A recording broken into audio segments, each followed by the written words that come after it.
Are you sick of living in the shadow of someone else? Need some help learning to love yourself and tap into your unique strengths, or embrace your leadership potential so you can thrive in your life? This is Empower with Nancy. Let's start the show. Oh.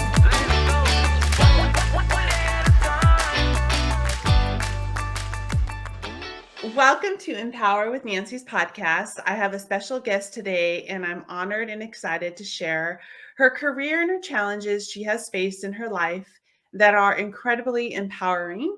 Samantha Harris, as a co-host of Dancing with the Stars and Entertainment Tonight, Samantha is an Emmy Award-winning journalist, best-selling author, certified health coach, certified fitness trainer, and breast cancer thriver. She inspires people internationally through her keynote speeches, webinars, and wellness retreats with her infectious energy, approachability, and warmth. Being passionate about her health and wellness would be an understatement. She lives, breathes, and rocks it every day.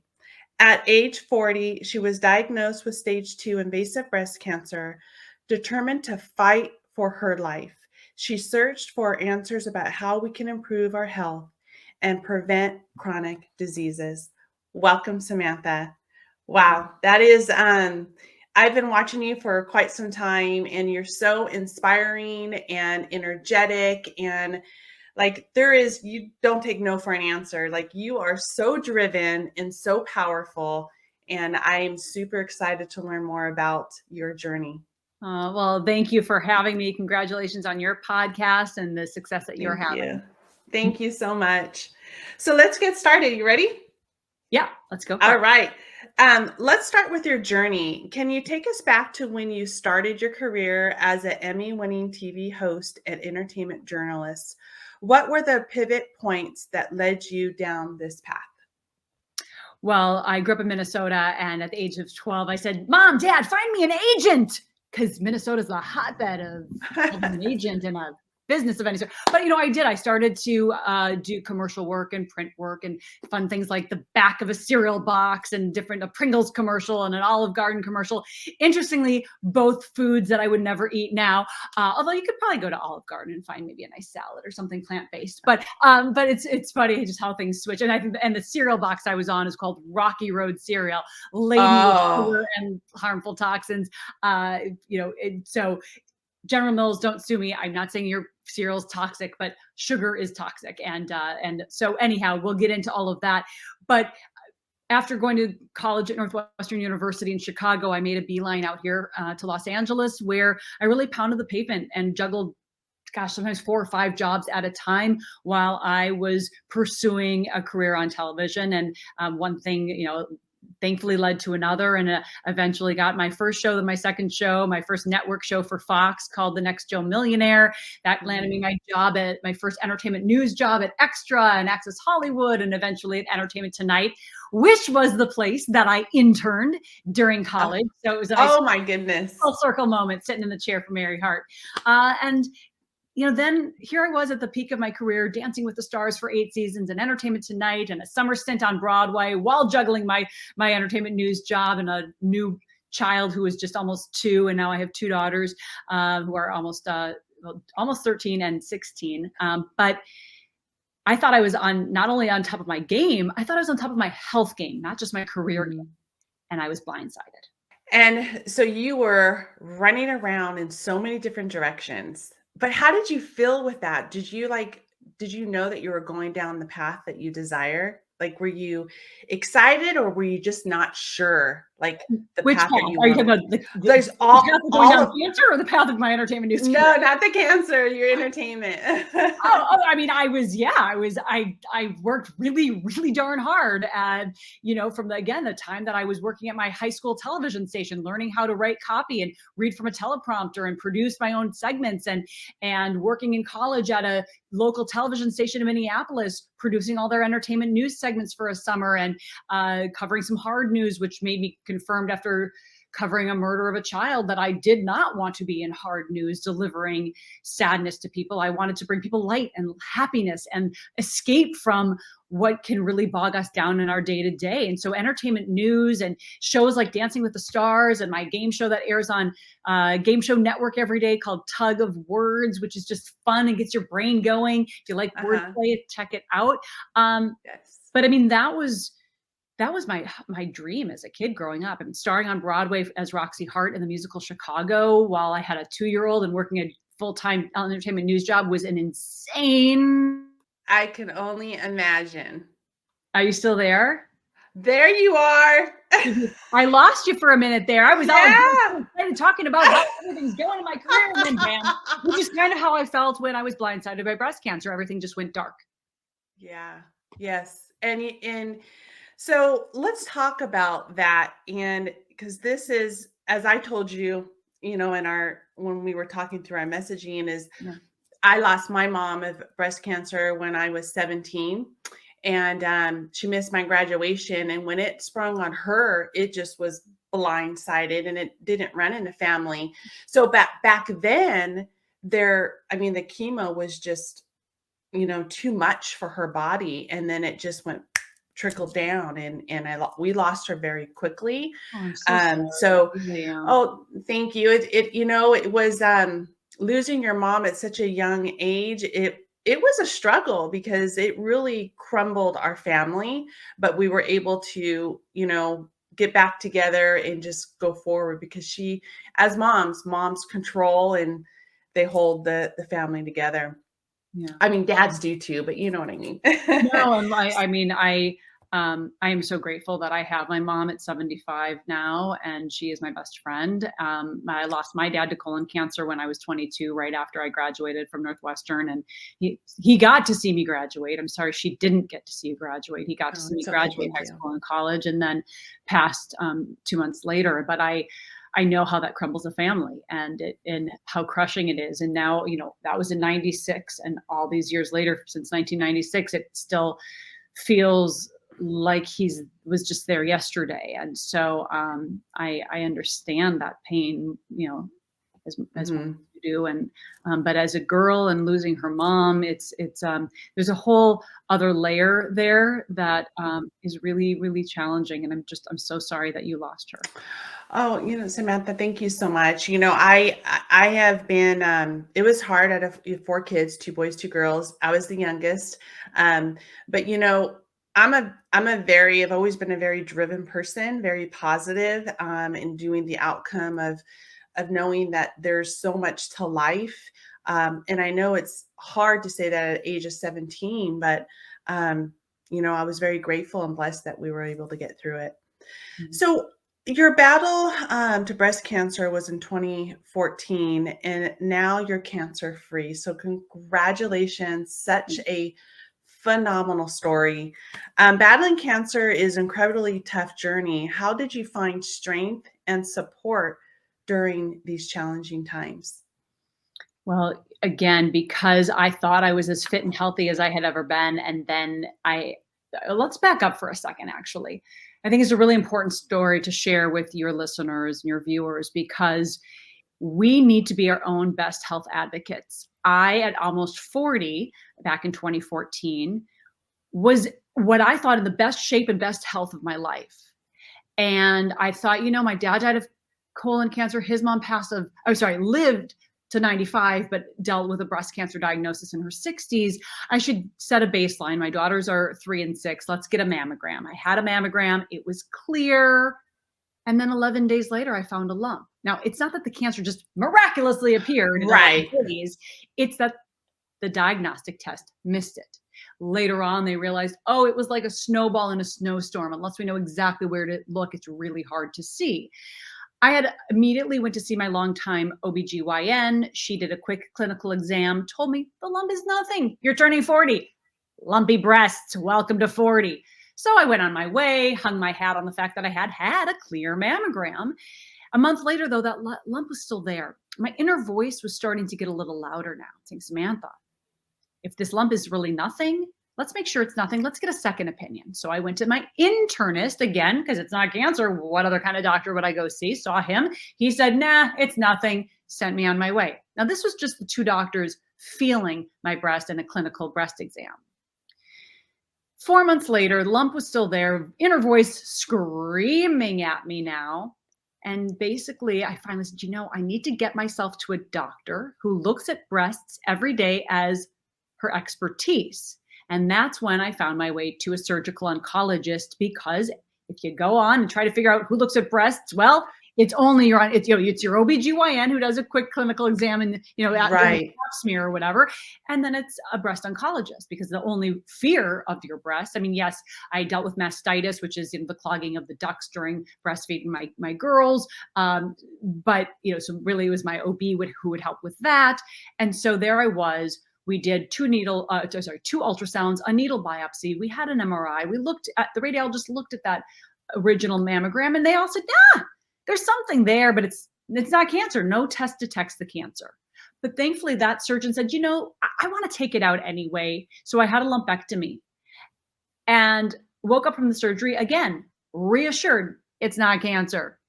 Week later, show up for my final pathology results, so she could also look at the incision, how it was healing from the lumpectomy. Told my husband, babe, stay home. Why do you need to come sit in a dark exam room with me?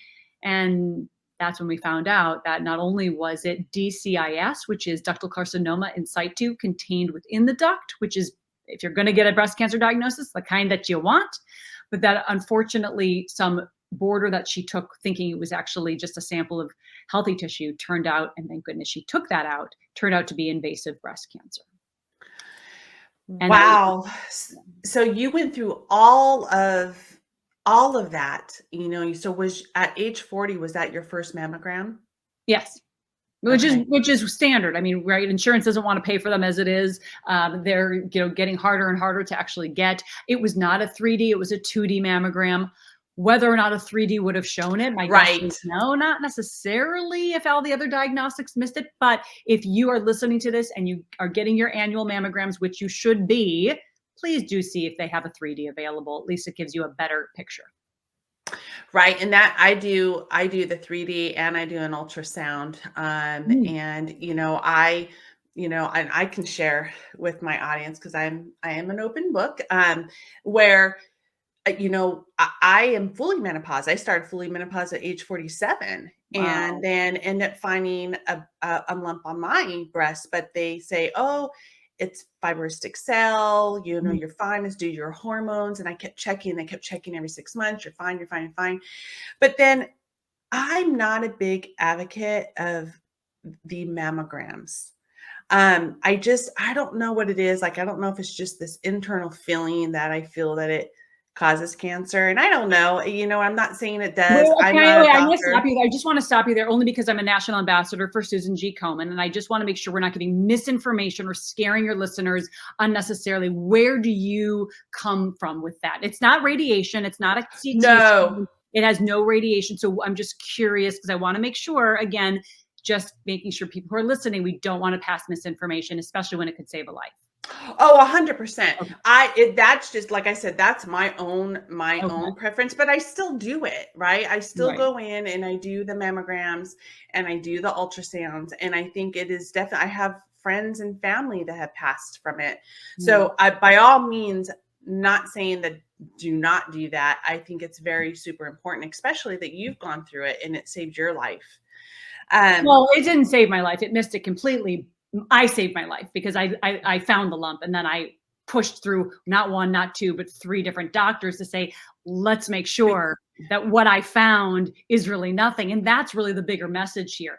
Get your annual mammograms, do your self checks, make sure that you're aware of your body. Notice, and this isn't just for breast cancer, really, this is for anything, whether it's gut issues, whether it's skin issues, growths. We have to know our bodies really well, and then be able to acknowledge and not stick our head in the sand when there is a change, not to become neurotic, not to become a hypochondriac, not to create more stress in ourselves if there's truly nothing. But we really have to be self-advocates, because no doctor knows our body better than we do, because no one's with us more than we are. 100%. Yeah. 100%. Absolutely. That was well said. And an Right. I didn't mean to be extremely harsh. I just want to make sure, like, we all know, like, there's a lot of Oh no. yeah. No. Everyone has their own ways of what they feel, but at the end of the day, it's just technology now has come a long way, and we can find out things much earlier than when my mom had breast cancer. So by all means, no, I'm glad that you mentioned that. Transitioning from the diagnosis of your face of demands of like your career and what were some of the balances from your career and the challenges of your cancer, balancing your career and your life, like your family? Does that make sense? Like, how are you balancing staying positive, going through what you went through cancer, and also holding your career? Anytime we have a setback like a health diagnosis, it's challenging no matter what we are facing with our day-to-day life, whether it's our family and our responsibilities to them, our career and our responsibilities to our employers, or our own, if we're running our own business like I am now. At the time, I wasn't running my own business. So then, what did that look like? And, thankfully, we have, I would like to believe, a much more supportive society where, especially with cancer used to be whispered in the hallways, we now can talk about it more openly, as you and I are doing today with everyone. But we can't operate in a silo and hope that we are going to have the support we need. And I've run into many breast cancer survivors who haven't told many of their family members, or anyone at work. And I understand too, it is, we need to operate. It's very scary. It's also, the more we share it, the more real it is. Right, Nancy? Mm-hmm. Right. 100%. So we all need to operate from what makes us the most comfortable. And, but I want to encourage people to make sure that they have at least a couple people who are their support system, because we can't go through a health diagnosis on our own. So whether it's a spouse, a parent, a sibling, a best friend, your closest coworker, whoever it is, to be able to make sure that you have that support. It takes a village to be able to get you through something. And I was grateful for the support that I had, especially from my family. So, the juggling is challenging. I happen to be between shows, which honestly couldn't have been better timing for my cancer. So thanks, cancer, for that little one. But it was definitely something, and it propelled me actually to create, because I was sort of bedridden for 3 weeks at a time after 2 of the surgeries, where I wasn't really allowed to get up for more than 20 minutes every 2 hours for the recovery per my surgeon's not recommendations, but her demands. And so, but I made myself very productive from the bed by being on my computer and creating and writing and being productive mentally, so that I felt like time wasn't just passing me by as I sat here in bed. And that works really well for me. For others, it might not. We shifted with how we took care of the kids. They were 3 and 6. I couldn't put them to bed. I couldn't, read them their books and carry them around and put my little one in her crib. So we created different things within our bedroom sanctuary, and some new fun toys and projects that we could do together in a way that would keep me safe as I was healing, but allow them to not feel like they were losing me, any more presence from their life than the already strange thing with I couldn't drive them to school and things like that. Right. So you literally kept your mind busy and not like laying in bed. And that's hard, right? My husband was involved in a really bad dirt bike accident in 2012, and he was down for 2 years, had 9 surgeries, Oh my God. and they wanted to amputate his leg, and I said absolutely not.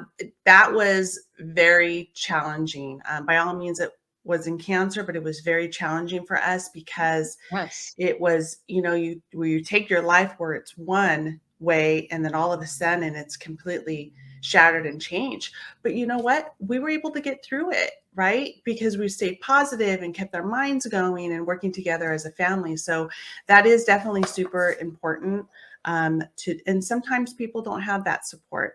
But thank you for sharing that. So I know during, your eating habits and your health and your plant-based and exercising, and you literally just changed your whole eating habits and exercise, I right? changed everything. I changed Right. everything. I'll tell you why. I'll tell you why. Because you heard me talk about earlier how my dad had colon cancer and his mom had breast cancer, and there's also a colon cancer, breast cancer connection with a hereditary link. So when I found out of the 1 in 8 women, 1 in 8 who will be diagnosed with invasive breast cancer over the course of her lifetime. And in my research and my work with the Susan G. Komen Foundation, I learned that only 5 to 10% of those are actually genetic. And despite my family having had cancer, I had no genetic link. And as a journalist, it really baffled me and frustrated me. So I began to research and look for answers. And Nancy, I realized from the research that we have scientific proof that how we live our lives, how we eat, deal with stress, sleep, move or not move, all of these different areas affects, called epigenetics, and it is the scientific study of how our lifestyle and our environment and our habits affect our overall well-being.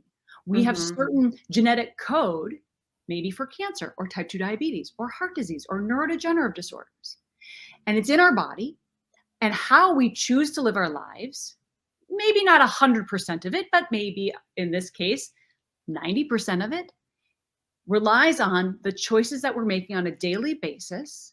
And does that choice turn on or leave off that genetic code?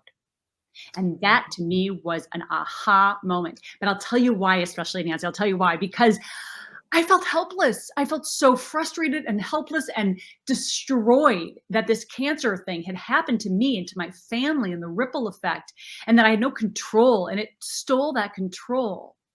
And what was so empowering was learning that, oh, wow, no. Because it's not genetic, I have so much more control than I realized I may have. And that's when I slowly, because you can get paralyzed with overwhelm if you try to make all the changes overnight, and there won't be Yes. it will not be sustainable.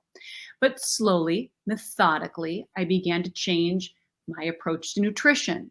The products I was using, look, I sat in a makeup chair for 2 decades being shellacked with chemical bombs of carcinogens and endocrine disruptors and things that were harming my health without realizing it, even if it was just little by little, layer over layer, from my skincare to my makeup to the hairspray to the mousse, whatever I was using. So I began to make systematic changes to rid all of that from my life. So for those who are listening who said, oh, Samantha, I just bought a ton over down at the beauty shop. And I spent a lot of money. I'm not throwing it out. I'm not saying throw it out. Here's what I'm suggesting. Either use it up and vow not to use it again and have a new product to switch to, or start with your biggest organ, which is your skin. So what covers the most surface area? Your skincare, your foundation. So maybe you change up your day cream or your night cream and you change up your foundation. And you just start there. And then eventually you weed through things and you begin to eliminate, reduce, and add in clean beauty. And by the way, for anyone listening who is saying, well, that's really overwhelming.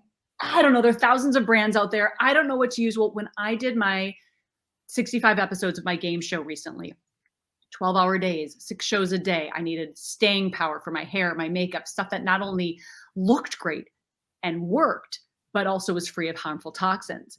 So we vetted a ton of different brands, and I came up with a list, and there are many more than just on my list that are fantastic clean brands, but this list that I put together are products that really work well, have staying power, have the beauty and the look that you want to achieve for your hair, your makeup, your skincare. So if people send me a DM, and you guys can see right there, the Samantha Harris TV, like television, Samantha Harris TV is both on Instagram and Facebook. Just send me the words clean beauty. Send me a DM, clean beauty, and I will send you my PDF I put together. Well, I will be sending you a DM. Clean beauty. So you and I are already DMing, so I don't forget.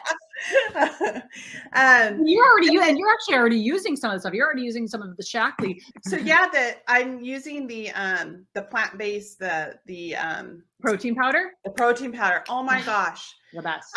So I really want to talk really quick about that because I use other protein powders.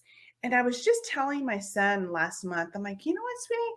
Why is mom feeling so like bloated? Like I just ate this humongous meal and the only thing I had was a protein shake. Like I didn't put, horrible stuff in there. Mhm. He goes, well, mom, you have to exercise. You can't just go back and sit at your desk. And so I'm like, I get that. Right. But I'm not taking that and going to the gym. Right. Maybe I'll get on the Peloton or something. But when I took yours, when I bought the protein, the plant-based, I didn't feel that at all. And it was so yummy. I did get the chocolate one. I was going to get the vanilla one because No, I'm I a use both vanilla. of them. They're great. Yeah. Yeah. And I'm not a chocolate person. Like I like chocolate, but I prefer more vanilla. Like, you know what, an approach I think I'm going to try the chocolate. But Samantha, I love it. Absolutely love it. I'm so glad. Thank you. I've tried, so first of all, for anyone who's listening, I switched from really pre-cancer eating animal products, breakfast, lunch, and dinner, from, egg whites or yogurt for breakfast to poultry or fish for lunch and dinner. And after cancer, I made a switch to eating more plant forward, more plant-based, where I was flipping my plate and filling at least half of my plate at every meal with veggies, ideally raw, and a mix of non-starchy vegetables and lots of robust color, which also increased my fiber automatically. And so that also helps to really reduce that bloating, give your microbiome, right, the gut good bacteria what it wants to be able to feed on, which helps reduce that bloating and also helps us stay healthier. So one of the biggest changes I made for nutrition was going more plant-based and also looking, how can I get more of it? Even if I was still eating some animal protein, how can I get more veggies into this meal? And we're not talking potatoes and rice. Right.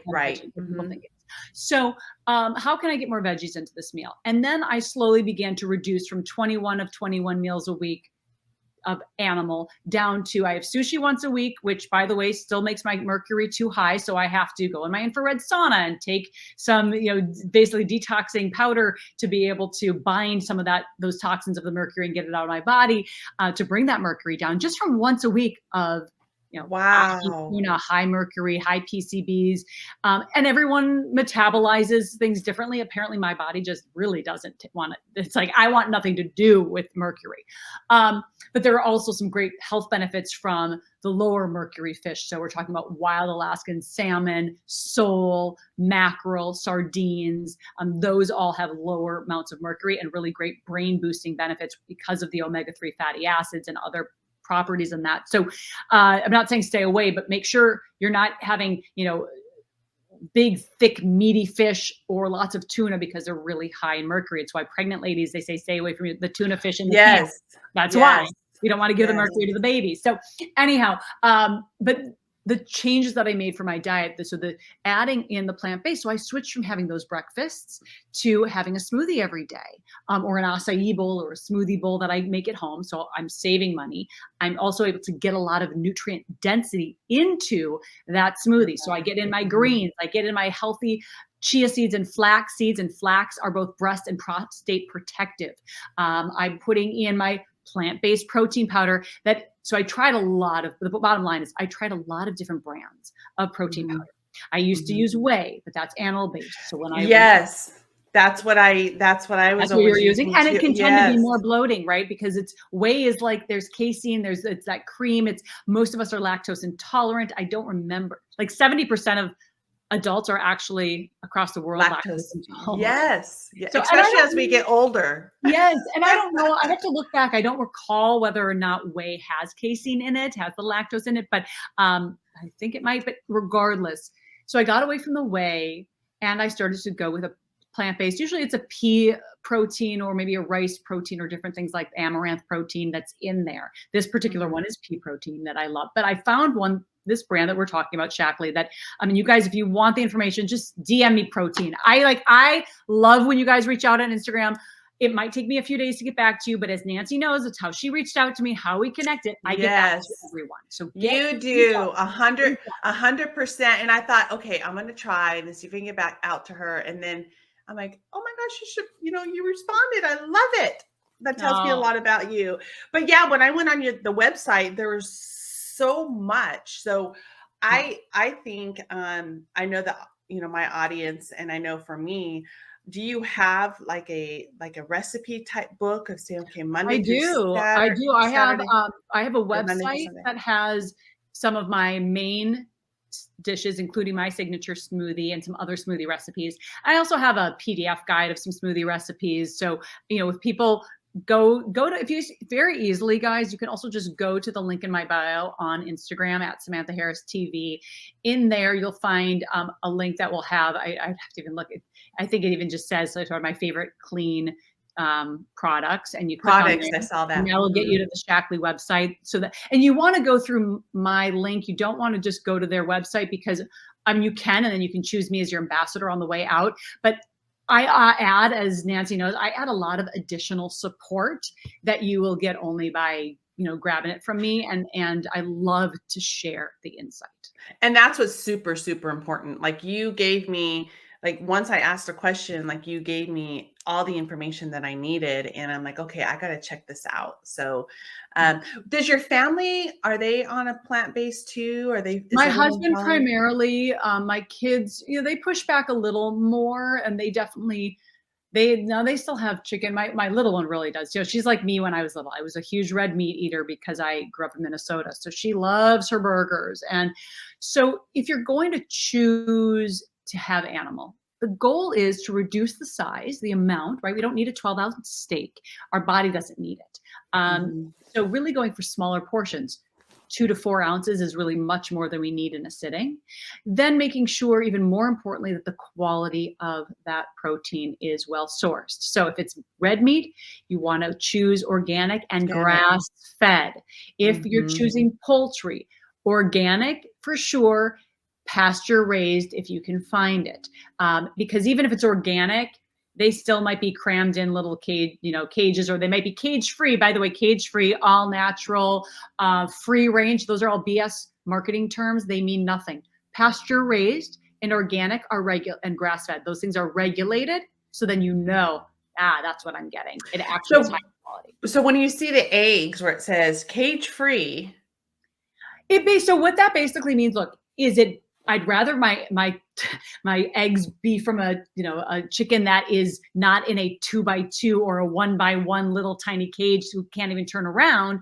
At the same time, just because they're cage free, they could be in an indoor facility, so they're not getting any sunshine, they're not getting to eat the nits and the bugs and the grass and the things that they would eat out in nature, which is what we get when you're pasture raised. They're also right? happier, they're less stressed. The cortisol they feel with stress goes right into their eggs, it goes into their muscle meat that you're eating.